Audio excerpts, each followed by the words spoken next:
계속해서 우리가 십계명에 대해서 배우고 있습니다.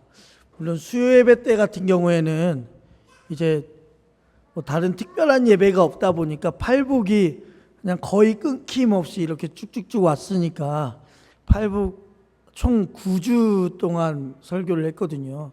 그 9주가 금방 지나간 것 같아요. 근데 이 십계명 같은 경우에는 주일 오후 예배가 있다 보니까 뭐 외부로 나가기도 하고 헌신 예배가 있기도 하고 그 다음에 하다 보니까 십계명에 한 계명씩 꼭 띄엄띄엄 하는 것 같아요. 그래서 오히려 저는 더 좋습니다. 이게 혹시 주말 부부 안 해보셨죠? 주말 부부를 하면 더 보고 싶더라고요. 그쵸, 엄 집사님? 이 십계명도 그런 의미였으면 좋겠습니다. 물론 매주 나가는 게 참 교육하기에는 좋겠지만 그래도 이 십계명이라는 걸 우리가 알면서 말씀이 기다려졌으면 좋겠어요. 그래서 십계명의 마지막 10번째 계명까지 끝났을 때는 그 기다림의 결실을 맺고 정말 십계명 모든 것들이 내 머릿속에서 내 가슴 속에서 이해되어지는 역사가 우리 가운데 있기를 주님의 이름으로 축원합니다. 네, 오늘은 이제 십계명의 5계명 옳은 일이라는 제목으로 여러분들과 좀 함께 할 텐데요. 이 내 부모를 공경하라. 솔직히 쉬운 것 같으면서도 되게 어려운 이야기가 아닐까 생각합니다. 예전에 주일학교에서 십계명 외우는 시험을 본 적이 있습니다. 받아쓰기 시험을 본 적이 있어요. 제가 이전 교회에서 주일학교도 하면서 애들한테 사도신경이나 주기도문, 십계명 이런 것들을 받아쓰기 시험을 저는 자주 봤어요. 왜냐하면 우리가 외우고 있는 사도신경이나 주기도문이 서로 다 달라요. 그래서 정확하게 알 수 있는 방법이 뭘까 하니까 쓰는 방법이 정확하더라고요. 그래서 받아쓰기를 정말 자주 봤거든요. 근데 이 십계명도 마찬가지입니다. 받아쓰기를 봤습니다. 어떻게 받아쓰기를 봤냐면 아예 십계명을 통째로 외워서 봤습니다. 즉 3절에서부터 20절까지 아니 17절까지 그렇게 아예 통째로 아이들이 외울 수 있도록 했어요. 그래서 이 십계명 받아쓰기 시험을 보는데 한 명 한 명의 시험지를 보고 있다가 초등학교 저학년의 답안지를 보고 웃음을 참지 못했던 경우가 있었는데 바로 내 부모를 공격하라라고 썼던 것 때문에 우리는 공경하라라는 건데 저학년들이 공격하라라는 공경이라는 단어를 잘 모르다 보니까 공격이라는 단어가 더 쉬웠나 봐요. 그래서 당당하게 저학년이 내 부모를 공격하라 이렇게 써놓은 걸 보고 요즘 부모를 공격하는 자녀들도 많기 때문에 좀 씁쓸하면서도 한편으로는 그런 웃음 짓던 기억이 납니다. 제 5계명은요 우리에게 굉장히 부담스러운 계명입니다. 왜 부담스럽냐면 우리 각자가 부모님께 정말 잘한다 하는데도 충분히 자녀로서 효도하고 있다라고 당당히 손을 들 수 있는 사람은 아무도 없더라고요. 분명히 부모된 입장에서는 자녀들이 자식들이 너무나도 잘해주니까 효를 다하는 것 같고 너무나도 좋은데 자식된 입장에서 효를 하려고 생각하다 보니까 이게 어느 정도까지가 효인지를 잘 몰라요. 그래서 이게 우리에게 있어서 되게 부담스러운 존재예요. 그런데 한편으로 십계명의 효에 대한 이야기가 들어갔다라는 이유는 당시 사회에서도 효에 관한 문제가 대두되었기 때문일 거예요. 안 그러겠어요? 십계명이라는 게 일단은 대부분 뭐 하지 말라잖아요. 하지 말라라는 것은요 그때 당시에 뭔가를 하고 있으니까 하지 말라고 지금 하는 거예요. 그러면서 내 부모를 공경하라라고 나온 이유는 부모를 공경하지 않는 사람들이 워낙 많으니까. 그러니까 지금 이 시대뿐만이 아니에요. 뭐 예전에 우리 알다시피 고려장이라는 제도도 있지 않았습니까? 그런 거 이전에 성경시대 당시에도 부모를 공경하지 않았던 일들이 많았다고요. 그래서 그 당시 사회에서도 효의 문제가 심각했다라는 이야기가 되기도 합니다. 그러면 왜 십계명에 효라는 주제를 포함했으며 이를 통해서 하나님께서 우리에게 말씀하고 싶은 게 무엇일까? 그걸 한 번씩 하나하나 알아보도록 하겠습니다. 화면을 한번 보여주실까요? 네, 십계명은 크게 두 부분으로 나눌 수 있습니다. 여러분들이 잘 알다시피 1번에서 4번까지는 하나님과의 나와의 관계, 근데 5번에서 10번까지는 이제 나와 이웃 간의 관계. 그래서 이 하나님과 나와의 이 수직적인 관계와 나와 이웃 간의 수평적인 관계가 잘 균형 잡히게 이루어져야만이 그게 제대로 된 신앙이라고 말할 수 있거든요. 그걸 정말 잘 균형적으로 이루게 하기 위한 계명이 바로 십계명입니다. 그런데 십계명을 두 부분으로 1번과 4번, 5번에서 10번까지 나뉘는데 나뉘는 큰 차이가 뭐냐면 엘로힘이라는 단어, 즉 하나님에 해당하는 단어인 엘로힘이 들어가 있느냐 없느냐의 차이예요. 1번부터 4번까지는 하나님을 지칭하는 엘로힘이라는 단어가 있단 말이에요. 근데 5번에서 10번까지는 보니까 엘로힘이라는 단어가 없는 것 같은데 문제는 5번에 엘로힘이라는 단어가 들어갔다는 거예요. 이건 무슨 말이냐? 즉 5계명, 5번째 계명은요, 하나님을 섬기는 것만큼 중요한 계명이라는 거야. 하나님과의 나와의 관계를 나타낼 만큼, 물론 부모 자식 간의 관계나 이웃과의 관계로 치부할 수 있지만 그럼에도 불구하고 하나님과의 관계 정도로 지키며 나아가야 되는 게 바로 내 부모를 공경하라 5번째 계명이라고요. 그래서 5계명에는 엘로힘이라는 단어가 들어갑니다. 자, 부모를 공경하라는 말은 알겠는데 제가 이 말을 이전 교회에서 하다 보면 한 청년이 저한테 이렇게 물어봐요. 아니, 저도 부모를 공경하라는 말은 잘 알겠는데 저희 아버지 같은 분도 공경해야 되나요? 라고 하면서 자신의 아버지 이야기를 합니다. 평생 돈을 벌어온 적이 없다고 해요. 매일 술을 먹고요. 술만 먹으면 짐승이 돼서 가족에게 폭언을 삼고 폭행을 가하기도 한대요. 그래서 이 청년이 가끔씩 욱하는 마음에 죄송한 표현이지만 저 아버지를 내가 죽여야 되겠다라는 생각까지도 한다라는 거예요. 그러면서 그 청년이 저한테 다가와서 물어보는 거죠. 이러한 아버지도 제가 섬겨야 되나요? 라고요. 그래서 이 뜻을 연구하면서 그 친구에게 이렇게 말해줬습니다.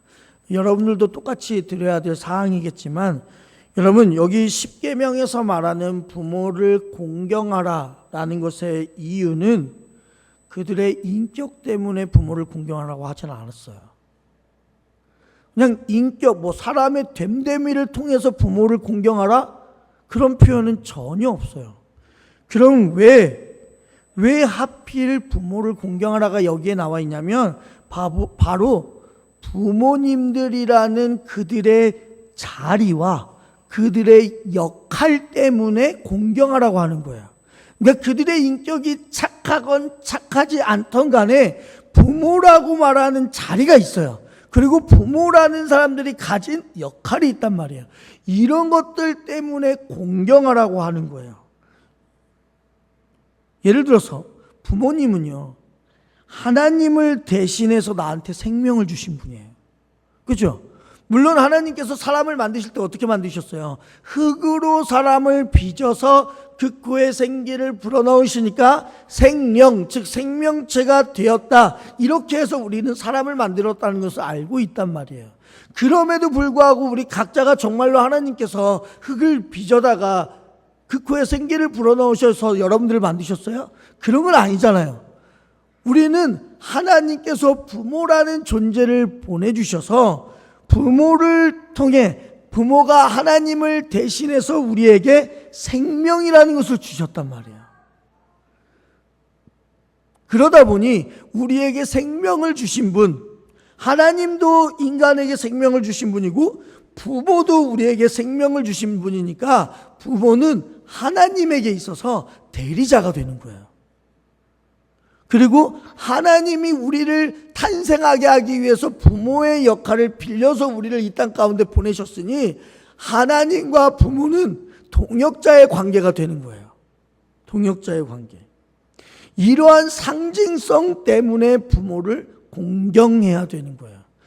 부모님이 뭐 착하든 나쁘든 간에 그러한 걸 떠나서 먼저 자식들을 낳아주셨다면 벌써 하나님을 대리한 거거든요. 그래서 공경하라는 거예요.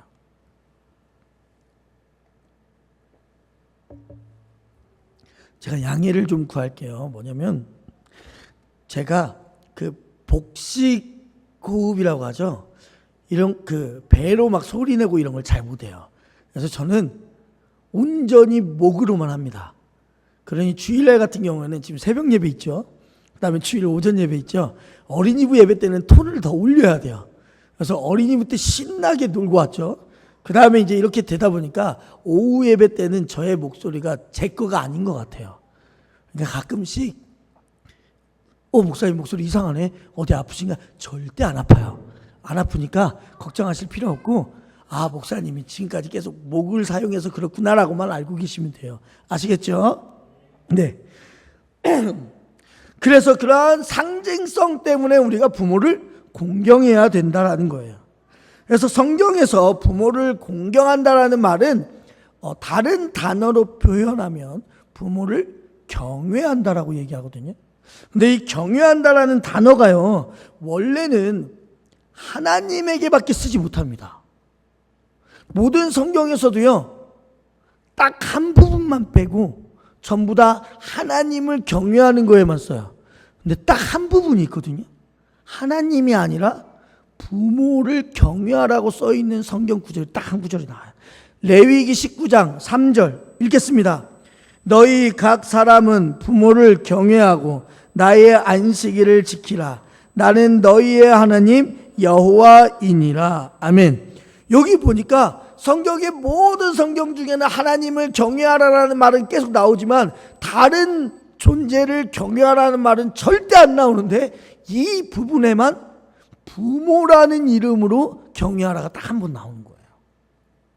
그러니까 무슨 말인지 알겠죠? 아까 전에 엘로힘이라는 단어가 들어가 있는 계명도 마찬가지로 정말 하나님께 대하는 것처럼 부모를 대하라는 그 계명이 여기에서도 나타나는 거예요. 하나님을 경외하는 것처럼, 하나님을 두려워하고 하나님을 존경하고 우러러보는 것처럼 부모님들에게도 우리가 그렇게 해야 된다라는 거예요. 안타까운 것은 이 말씀을 부모된 여러분들이 들어야 되는 게 아니라 자녀들이 들어야 될 텐데, 그죠? 여러분, 제 설교가 감사하게도 유튜브에 올라가요. 그러니까 오늘 이 부모를 공경하라에 대한 설교는 반드시 자녀들에게 전달해 주시기 바랍니다. 그들이 공경해야죠, 그죠? 그들이. 그래서 모든 사람은 부모를 경외하라라고 레위기에서는 말하고 있단 말이에요. 왜요? 부모는 하나님의 대리자이자 동역자로서 우리가 천시해야 될 대상이 아니라 우리가 우러러보고 경외해야 될 대상이 우리의 부모라는 말이에요. 그러한 의미에서 십계명의 제 5번째 계명이 내 부모를 공경하라라는 거예요. 또 하나의 말씀을 볼까요? 에베소서 6장 1절. 에베소서 6장 1절 함께 읽겠습니다. 자녀들아, 주 안에서 너희 부모에게 순종하라. 이것이 옳으니라. 아멘. 사도 바울은요, 에베소서를 작성하면서 이렇게 쓴 거예요. 부모에게 순종하는 것이 옳다라고요. 그래서 오늘 설교 제목이 옳은 일이에요. 그래서요. 옳다라는 반대말이 뭘까요? 네, 그르다입니다. 이게 국어사전적으로는 옳다의 반대말이 그르다예요. 그런데 에베소서에서 말하는 이 옳다의 반대말은 그르다가 아니에요. 이 옳다를 조금 더 원어에 가깝게 번역하면 본성이라는 걸로 고칠 수 있어요. 본성. 그러니까 하나님께서 우리를 창조하실 때 그때 주신 본성, 즉 하나님의 형상을 따라 우리를 창조하셨다고 했잖아요. 그 하나님의 형상에 해당하는 게 옳으니라의 단어란 말이에요. 그러면 부모님께 순종하는 건 우리의 뭐가 되는 거예요? 본성이 되는 거예요. 다시 한번 말하지만 세상 사람들에게도 부모와 자식 간의 관계를 이렇게 말하잖아요. 천륜이라고 말하죠. 하늘 천자를 써서 천륜이라고 하는데 하늘의 인연으로 정해져 있다는 것을 말하잖아요. 그러한 것처럼 부모님께 순종하는 것은 하나님의 형상으로부터 우리를 그렇게 만드신 거예요. 그러니까 우리는 순종하는 게 당연한 거야. 효도를 다해야지. 뭐 우리 자녀들 이럴 때 열심히 하잖아요. 5월 8일만 되면 여러분 열심히 하시잖아요. 그죠? 5월 8일만. 원래는요, 하나님께서 우리를 창조하셨기 때문에 언제 해야 돼요? 매일매일이 하나님 부모에게 효도해야 된단 말이에요. 매일매일이. 왜요? 그게 본성이니까. 내가 삶을 살아가면서 그 본성으로 나타내야 되거든요. 근데 우리는 특별한 날, 어버이날 또는 여러분들의 생신 때, 그죠? 그때만 이 본성을 드러내고 있단 말이에요. 그러면 된다고요? 안 된다고요? 안 된다고요. 안 된다고요. 자, 근데 분명히 우리의 본성이 이 옳다라는 말이라고 제가 말씀을 드렸어요. 그죠? 그리고 그르다라는 의미가 아니라 옳다라는 것의 반대말은 그르다라는 의견을 여기에서는 말하지 않아요. 그러면 어떠한 단어를 쓰냐? 일단 한번 보시죠. 공경이라는 말은 히브리어로 이렇게 씁니다. 네, 카베드라고 이야기를 하거든요. 근데 이 카베드라는 단어가 무슨 단어냐면 세 가지 의미가 있어요. 물건의 무게를 달 때 무겁다라는 의미를 가지고 있고요. 또 상대에게 영광을 돌릴 때 이 단어를 쓰고요. 또한 비중 있다, 중요하다라는 단어를 말할 때 이 카베드라는 단어를 써요. 여기에서 부모를 공경하라라는 말에서 이 공경에 해당하는 것은 바로 세 번째 의미, 즉 중요하다, 비중 있다라는 것에 해당이 된단 말이에요. 그래서 5계명에 사용된 카베드는 세 번째 의미다 보니까 좀 더 풀어서 말하면 이렇게 되는 거죠. 부모를 공경하라는 말을 부모를 중요하게 여겨라 라는 말하고 똑같은 거예요. 내 부모를 중요하게 여겨라. 그런데 요즘 사회에 부모를 중요하게 여겨요? 안 여겨요? 안 여기죠. 안 여겨요. 좀 안타까운 것은 뭐 여기에 우리 남자분들도 계시지만 부모의 권위 중에 아버지의 권위가 정말 많이 떨어졌다는 소식을 많이 들어요. 요즘 회자되는 말로 여러분 그 말 아세요? 자녀가 좋은 대학에 들어가려면 세 가지가 필요하대요. 자녀가 좋은 대학에 들어가기 위해서는 첫 번째로는 할아버지의 재력이 필요하대요. 할아버지의 재력. 두 번째로는요, 엄마의 정보력이 필요하대요. 그러니까 첫 번째는 할아버지 재력, 두 번째는 엄마의 정보력, 세 번째는 뭘까요? 그렇죠. 아버지의 무관심. 이렇게가 필요하대요. 그래야 자녀가 좋은 대학에 들어갈 수 있대요.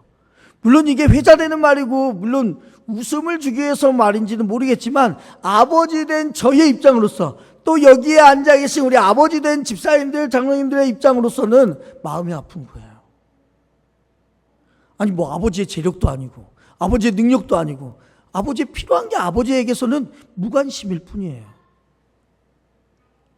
더 나아가서요, 우리 청소년들 사이에서요, 아버지에 대한 입장을 물어보잖아요. 그러면 아버지가 뭐라고 하냐면 아버지는 돈 벌어다 주는 기계라고만 말해요. 왜요? 자신과 시간을 보내지 않으니까 오히려 자신과 시간을 보내는 엄마는 그래도 부모 취급을 한단 말이에요. 근데 아버지는요, 열심히 정말 가정을 이끌기 위해서 정말 땀 흘리면서 그렇게 돈을 벌어다 주는데 아버지의 존재를 청소년들까지는 모르는 거예요.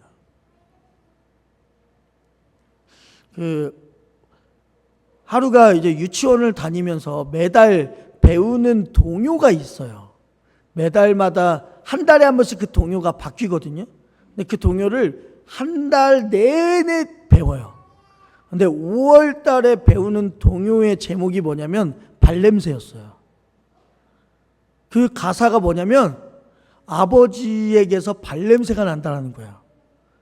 근데 그 발냄새는 아버지가 나를 위해, 우리 가족을 위해 돈을 벌러 다니는 그 발냄새이기 때문에 나는 싫어하지 않는다 라는 내용이 그 동요 안에 들어가 있어요. 처음에 그 발냄새라는 동요를 처음 들었을 때는 저는 그냥 웃고 넘어갔거든요. 근데 발냄새라는 동요를 듣자마자 갑자기 한 번씩 눈물이 울컥한 거야. 그러면서 우리 유치부 아이들이지만 유치부 아이들이 진짜 아버지의 그 노력을 알았으면 좋겠다라는 생각도 들기도 한단 말이에요. 그런데 이렇듯 아버지의 위상이, 아버지의 권위가 참 많이 무너져 내렸어요. 그런데 공경에 해당하는 카베디의 반대말이 뭔지 아시나요? 아까 전에도 화면에 나왔다시피 카베디의 반대말은 카랄이라고 합니다. 카랄은 무겁다, 이런 중요하다의 반대말인 가볍다 아니면 중요치 않다 이런 뜻일까요? 그렇지 않아요. 그럼 뭐냐? 이 카랄은 경멸하다, 저주하다라는 뜻이에요. 그러니까 카베드는 중요하다라는 의미를 가지고 있어서 내 부모를 공경하는 것은 내 부모를 중요하게 여기는 건데, 내 부모를 중요하게 여기지 않는 그 반대말은 뭐가 되는 거예요? 내 부모를 경멸하고 내 부모를 저주한다라는 말이 된다라는 거예요. 즉 부모님을 공경하지 않는 모든 행위는 부모를 저주하고 경멸하는 거예요. 그러니 이때 당시에 이 10계명의 제5계명이 얼마나 센 말인지 알겠죠? 자식들한테 그렇게 말하는 거예요. 너 부모한테 공경해, 안 해? 너 부모한테 효도를 제대로 해, 안 해? 안 해? 안 하면 너는 부모를 저주하는 거야. 너는 부모를 경멸하는 거야. 라고 세게 말하고 있는 게 10계명의 제5계명이라고요. 이런 의미가 어떤 성경에 나와 있냐면 창세기에 보면요, 그 아브라함을 통해서 조카 롯이, 이제 아브라함과 조카 롯이 갈라져 간단 말이에요. 그 초장으로 인해서 가축들이 서로 먹을 것들이 없다 보니까 너는 이쪽으로 가고 나는 이쪽으로 갈게, 너 먼저 선택해 해서 롯한테 선택하라고 해요. 그래서 롯이 선택한 곳이 어디예요? 소돔과 고모라 땅이란 말이에요. 그래서 소돔과 고모라 땅으로 가고 그 다음에 아브라함은 이제 다른 지역으로 가는 거죠. 그런데 아브라함에게 하나님께서 말씀하시는 거예요. 소돔과 고모라의 죄악이 가득 찼으니까 거기를 내가 멸망시킬 거다 라고 얘기한단 말이죠. 그래서 그 말을 들은 아브라함이 어떻게 하냐면 자신의 조카인 롯한테 이야기를 해요. 뭐라고 이야기하냐면 하나님께서 이곳 가운데 죄악이 가득 찼으니까 망하게 하신다고 한다. 멸망케 하신다고 한다. 그러니 너네 가족들 빨리 다 나와라 라고 이야기하죠. 그러자 롯이 아브라함의 메시지를 받아서 자녀들에게 그 소식을 알려요. 그런데 자녀들이요, 그 아버지 롯의 말을 듣자 농담으로 여긴다라고 써 있어요. 근데 그 말을 원어적으로 살펴보면 농담으로 여긴다의 의미가 아니라 우스갯소리로 가볍게 여긴다라는 거예요. 즉 그때 쓰는 단어가 방금 카랄이거든요. 카랄. 아버지의 이야기를 롯의 자녀들은 어떻게 했다고요? 경멸하고 저주한 거예요. 그래서 그 결과가 어떻게 돼요? 아버지께 경멸하고 저주하니까 소돔과 고모라에 불의 심판이 일어나는 거예요. 이렇게 고대로부터 지금까지 아버지를 가볍게 여기는 것은 심각한 문제로 일컬어져 왔다라는 거예요. 골로새서 3장 20절을 보죠. 읽겠습니다. 자녀들아, 모든 일에 부모에게 순종하라. 아멘. 골로새서는요, 다른 성경과 달리 효라는 것을 강조하면서 수식어를 하나 넣는데 노란색으로 된 모든 일이라는 수식어를 특별하게 넣었어요. 왜 이 모든 일이라는 단어를 넣었을까? 왜? 뭐 때문에? 그거는 이제 골로새라는 지역의 특징 때문에 그렇거든요. 골로새 지역은 무역 도시입니다. 이 무역 도시다 보니까 무슨 일이 발생하냐면 뭐 여러 가지 수출도 많이 하고 상인들도 많이 있기 때문에 세계 각국의 사람들이 이제 모이는 곳이에요. 그러다 보니까 세계 각국의 사람들이 서로 무역하고 이러한 것들을 원활하게 하기 위해서 이 골로새 지역에는요, 세계 여러 나라의 민족들이 함께 살고 있었어요. 그러다 보니 뭐가 빈번하게 발생하냐? 국제 결혼이 빈번하게 발생했어요. 국제 결혼이 발생하다 보니까 뭐가 약해지기 시작했냐면 혈연적인 유대감이 점점 약해지기 시작했어요. 왜요? 우리는 알잖아요. 피는 물보다 진하다라고 이야기하면서 혈연관계를 우리는 중요시하게 생각하지만 국제결혼 같은 경우는요, 우리랑 피를 나누는 상태가 아니란 말이에요. 그러다 보니까 혈연적인 연대감이 자연스럽게 쇠퇴되어지고 약해지더라고요. 게다가 이 지역에 살던 유대인들이 헬레니즘의 영향을 받은 영지주의자들과 결혼을 또 많이 했어요. 이 영지주의는 뭘 주장을 했냐면 육체는 더러운 것이고 영혼은 깨끗한 것이다 라고 이분법적인 사고를 했단 말이에요. 그래서 육체적인 것은 무조건 배격해요. 육체적인 것은 다 더러운 거예요. 다 안 좋은 거예요. 다 저주받아 마땅할 것들이에요. 그리고 영의 것만 계속 배척하는 거예요. 영의 것만 계속 받들어 모시는 거죠. 그런데 이 영지주의자들이 이 육체적인 것에 넣은 것 중에 하나가 뭐냐? 부모를 모시는 것까지 육체적인 일이라고 해버린 거예요. 그러니까 영지주의자들은 부모를 모시는 걸 찬성해요, 반대해요? 반대하는 거예요. 왜요? 육체적인 일이잖아요.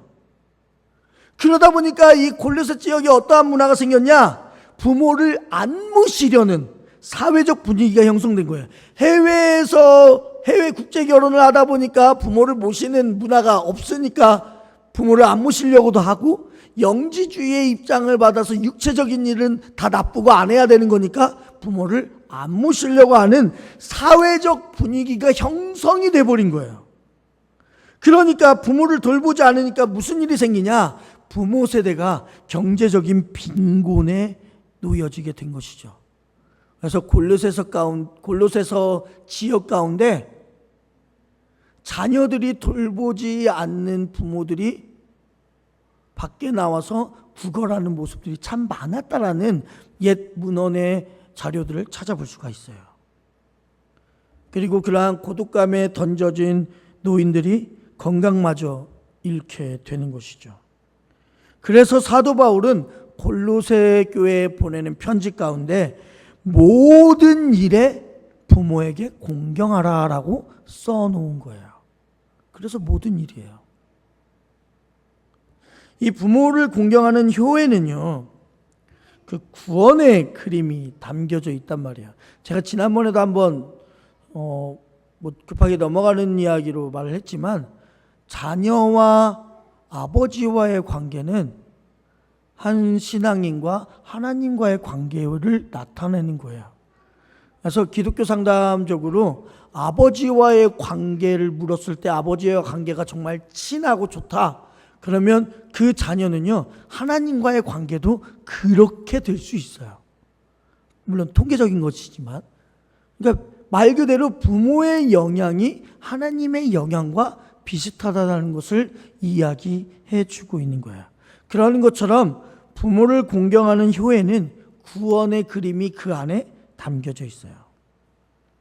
누가복음에 보면 우리가 잘 아는 돌아온 탕자의 이야기가 있습니다. 그렇죠? 아버지가 살아있는데도 불구하고 아버지께 유산을 달라고 말하는 둘째 아들 이야기. 원래 그러한 아들은요, 그때 당시에 유대법으로는요, 돌로 쳐 죽이기도 있어요.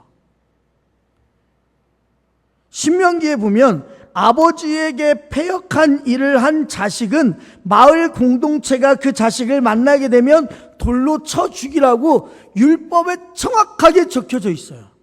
그러면 원래 돌아온 탕자, 그 둘째 아들은 원래 아버지가 살아있을 때 유산을 달라고 했으니, 이게 무슨 말이냐면 원래는 유산이라는 것은 죽은 후에 주는 거예요. 그런데 살아있을 때 나의 유산을 주십시오라고 말하는 것은 아버지 어서 빨리 죽으시죠 라고 이야기하는 것과 똑같다고요. 그러한 배은망덕한 이 아들을 신명기에서는 법으로, 만약에 그러한 아들을 만나면 돌로 쳐서 죽이라고까지 법으로 되어 있다고요. 그런데 이 아버지가요, 그 둘째 아들의 요구를 그대로 들어줍니다. 자기의 유산을 줘요. 둘째 아들에게 돌아갈 유산을. 그리고 둘째 아들은 돌아올 생각을 하지 않고 이방 땅으로 떠나게 되죠. 그래서 이방 땅에서 어떻게 해요? 받은 유산을 가지고 흥청망청 탕진이라는 말이 성경에 정확히 들어가 있어요. 탕진한단 말이에요. 다 써버린다고요. 그것도 탕진이라는 의미는 부정적인 의미예요. 그냥 막 써버린다고요. 그냥 막. 그래서 자기가 거짓골이 되어서 굶어 죽게 되었을 때야 비로소 돼지들이 먹는 쥐염 열매를 먹으면서 아버지 집에 종이라도 돼서 들어가야 되겠다라는 생각을 하게 되죠. 그리고 아버지 집으로 돌아갑니다. 그때 문 밖에서 아버지는요, 아들이 이제나 돌아오려나 저제나 돌아오려나 문 밖에서 서서 기다리던 아버지였단 말이에요. 근데 저 멀리서 누군가가 걸어오는 모습을 보고 아버지는요, 딱 내 아들이라는 걸 알아요. 이게 진짜 부모님 아닐까요? 우리 부모님들도 자녀들이요, 뭐 오랫동안 안 본다 하더라도요, 저 멀리서 봐도 저건 내 자녀야 라고 알아요. 제가 어릴 때 제가 대학교 처음 들어갔을 때, 그때 제가 이제 전주 신상교회가 이제 제 모교회예요. 전북 통로에 있는. 신상교회 안에서는 영성수련회라는 것을 했습니다. 그래서 그 영성수련회를 할 때 한 150에서 200명들이 함께 모여서, 뭐 예를 들면 그 비전대학교나 전주대학교 아예 기숙사를 통째로 빌려서 크게 수련회를 해요. 3박 4일 동안.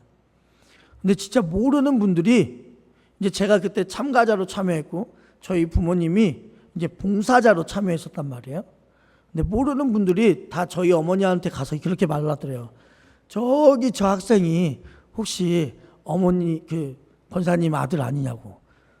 다 뭐 저희 부모님 다 맞다고 하죠. 어떻게 하셨냐고. 아, 둘이 서로 거울 안 보시냐고. 그렇게 얘기한다라는 거야.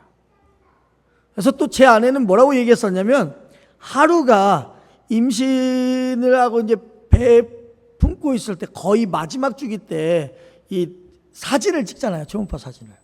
근데 하루에 그 초음파 사진을 보고 갑자기 제 아내가 아이고 어머니가 여기 계시네 이렇게 했단 말이에요. 그러니까 아마 저희 어머니를 보신 분들은 아마 생각을 해보세요. 저랑 제 어머니랑 되게 닮았대요. 저는 모르겠어요. 저는 모르겠지만 아무튼 그 정도로 닮았다라는 거야. 제가 왜 이야기를 계속하냐면, 멀리서 봐도 내 아들이, 저 사람이 내 아들이라는 걸 우리는 안단 말이에요. 그래서 그때 아버지가 내 아들인 걸 알고 어떻게 하는 거예요? 신발도 신지 않고 아버지는 뛰어가서 아들을 안아줘요. 근데 여러분, 이 아들을 안아준다라는 의미는 단순하게 돌아와서 기쁘다, 아니면 아버지의 마음으로 아들을 안아준다라고만 생각하시면 안 돼요. 왜요? 제가 아까 말씀드렸죠. 신명기의 법. 이 아들을 보면 어떻게 하는 거예요? 사람들이 돌로 던져쳐 죽이는 거예요. 그러니까 아버지가 버선발로 그 아들한테 다가가는 이유는 이거예요. 물론 성경에 나와 있지 않지만 한 단어가 빠졌을 거예요. 안 돼! 라고 외치면서 그 아들을 향해서 달려가서 안아주는 거예요. 왜요? 그 아들한테 돌 못 던지게 하려고요. 이 의미가 둘째 아들, 돌아온 탕자의 이야기에 들어가 있다라고요. 그 아들을 자신의 몸으로 보호하려는 아버지의 마음, 아들에 대한 긍휼과 용서가 포함된 아버지의 행동이 바로 아들을 안아주는 거예요. 저도 어느 날 아침 이제 씻고 거울을 보는데 그 속에서 한 번씩 느낄 때가 있어요. 제 모습을 보고 어떤 면에서는 저희 아버지의 모습이 제 거울 속에서 보이고, 좀 전에 말했던 제 어머니의 모습이 거울 속에서 보일 때도 있어요. 그리고 나서 하루를 보면 제 어릴 때 모습이 너무 많이 보여요. 그래서 저도 어느덧 이제 한 아이의 아버지가 됐는데, 이 거울 속에 보면서 아버지 어머니의 모습이 보이고 제 아들을 보면서 제 모습이 보인다라는 것은 어쩌면 죄송한 표현이지만 제가 감히 말할 수 없는 표현이지만, 우리도 서서히 나이가 들어가는구나라는 생각이 저가 들게 돼요. 물론 여러분들의 앞에서 제가 이런 소리 할 수는 없겠지만, 그래도 어쩌면 이 부모를 공경하라는 5계명의 말씀이 우리 모두에게 있어서 자유롭지 않다라는 걸 느껴요. 우리의 부모님은 영원히 우리 곁에 머물러 계시지 않습니다. 최고의 효도가 뭘까? 누군가가 이런 트로트 불렀던 것 같은데, 있을 때 잘해. 그죠? 저는 그게 최고의 효도라고 생각합니다. 살아 계실 때. 죽어서 잘한들 얼마나 잘하겠어요. 그리고 그걸 느끼시지 못하실 거 아니에요. 있을 때. 또한 최고의 효도가 또 하나가 있다면, 만약 부모님 중에 복음을 알지 못하는 분들이 계시다면 그분들에게 예수 그리스도를 전하는 일 또한 최고의 효도가 아닐까라는 생각이 듭니다. 시간은요, 우리를 기다려주지 않아요. 그리고 부모님들도 우리를 기다려주지 않아요. 언젠가는 다 떠나시는 거예요. 그때 가서 후회하지 않고 정말 10계명의 제 5계명인 내 부모를 공경하라를 나중이 아니라 지금부터 하십시오. 그래서 만약에 여기 계신 분들 중에 아직 부모님이 살아계신 분들이 계시다면 오늘 예배가 끝나고 나면 전화하십시오. 아니면 시간이 되시면 찾아가도 와주세요. 그래서 사랑한다고 그렇게 표현했으면 좋겠고, 만약 이 영상을 보고 있는 자녀들이 있다면, 어디 카메라를 봐야 돼? 자, 이 영상을 보고 있는 자녀들이 있다면 지금 당장 부모님을 보면 사랑한다고 말하세요. 지금 아니면 언제예요? 앞으로 할 수 없을 날이 다가올지도 몰라요. 그러니까 지금 하셔야 돼요. 시간을 우리 기다려주지 않고 부모님들도 우리를 기다려주지 않습니다. 있을 때 하나님께 대하듯 부모님을 대할 수 있는 우리 모든 광림교회 성도님들이 되시기를 주님의 이름으로 축원합니다. 기도하겠습니다. 사랑의 주님, 내 부모를 공경하라. 하나님께 하는 것처럼 우리 부모님에게도 있을 때 공경할 수 있는 마음을 허락하여 주시옵소서. 부모님을 공경하지 않는 것은 경멸하는 것이고 저주하는 것이라고 우리 주님께서는 세게 말씀하셨습니다. 우리에게도 동일한 의미로 다가옵니다.